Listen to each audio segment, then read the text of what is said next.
15가 제자를 세우신 예수님, 오늘의 하나님의 말씀은 마태복음 10장 2절부터 15절까지의 말씀입니다.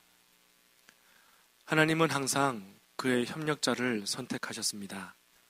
예수님도 메시아로서의 사역을 완수하기 위해는 반드시 신실한 협력자가 필요하였습니다. 예수님의 부르심을 받은 협력자가 바로 오늘 본문에 기록된 12 사도입니다. 마태는 세관에 앉아 있다가 예수님의 부르심을 받았습니다. 베드로와 안드레는 바닷가에서 제자로 각기 부르심을 받았습니다.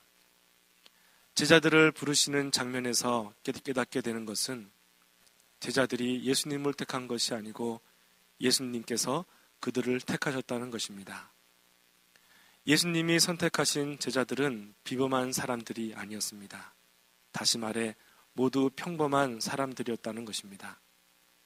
예수님은 평범한 사람들을 택하여서 능력을 주시고 사도로 삼아 세상에 파송하셨습니다. 예수님이 제자들을 세워서 파송하신 목적은 무엇일까요? 그 첫 번째는 잃어버린 양을 구원하기 위해서 그렇게 제자들을 부르셨던 것입니다. 제자들은 이스라엘의 잃어버린 양들을 위해서 보냄을 받았습니다. 이스라엘의 모든 백성은 하나님의 양들이었습니다. 그러나 그들은 우상을 섬기고 악을 행함으로 하나님의 계명을 지키지 않고 곁길로 가게 되었던 것입니다. 결국 이스라엘 백성들은 잃어버린 양떼가 되었던 것입니다. 예수님께서 이 땅에 오신 목적을 잃어버린 자를 찾아 구원하려 함이라고 말씀하셨습니다. 그래서 예수님은 제자들을 파송하여서 잃어버린 양들을 구원하도록 하셨습니다. 여러분, 우리도 잃어버린 하나님의 자녀들을 주님 앞으로 인도해야 될 줄로 믿습니다. 또 예수님께서 제자들을 파송하신 두 번째 이유는 하나님 나라를 선포하시기 위해서였습니다. 파송받은 제자들이 세상에 나가 전하여야 할 복음의 핵심은 천국이 가까이 왔다는 것입니다.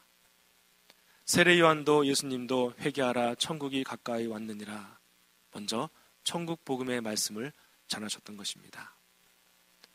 주님의 제자들 역시 천국이 가까이 왔음을 선포했습니다.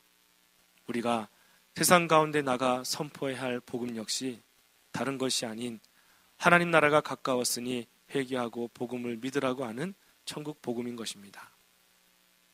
이 천국에 대한 선포는 제자들의 전도의 핵심입니다. 예수님을 영접하지 않는 사람들은 영혼이 병들고 허물과 죄로 죽은 자들입니다. 복음은 곧 예수이고 예수님은 말씀이 육신이 되어 오신 분이십니다. 우리는 소외되고 억눌린 자들에게 복음을 하나님 나라를 전해야 될 줄로 믿습니다. 그리고 세 번째로 하나님의 심판을 전하기 위해서 예수님께서는 제자들을 파송하셨습니다. 14절부터 15절까지의 말씀에 너희를 영접하지도 아니하고 너희 말을 듣지도 아니하거든 그 집이나 성에서 나가 너희 발의 먼지를 털어버리라. 심판날에 소돔과 고모라 땅이 그 성보다 견디기 쉬우리라 주님은 말씀하셨습니다. 복음을 전하는 사람은 주님의 사자들이기 때문에 그것을 받아들이는 것은 곧 예수님을 받아들이는 것이고 예수님을 믿는 것은 하나님을 받아들이는 것입니다. 우리는 우리의 가진 복음의 우월성을 결코 잊지 말아야 될 줄로 믿습니다.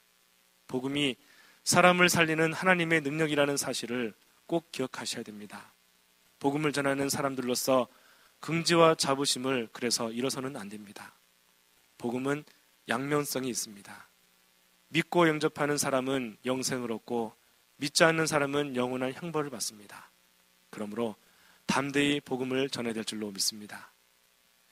예수님께서 이 땅 가운데 오신 목적은 잃어버린 영혼을 구원하기 위해서입니다. 이것이 우리를 하나님의 자녀로 부르신 바로 목적인 줄로 믿습니다. 그러므로 땅끝까지로 복음을 전하는 여러분 다 되시기를 부탁을 드리겠습니다.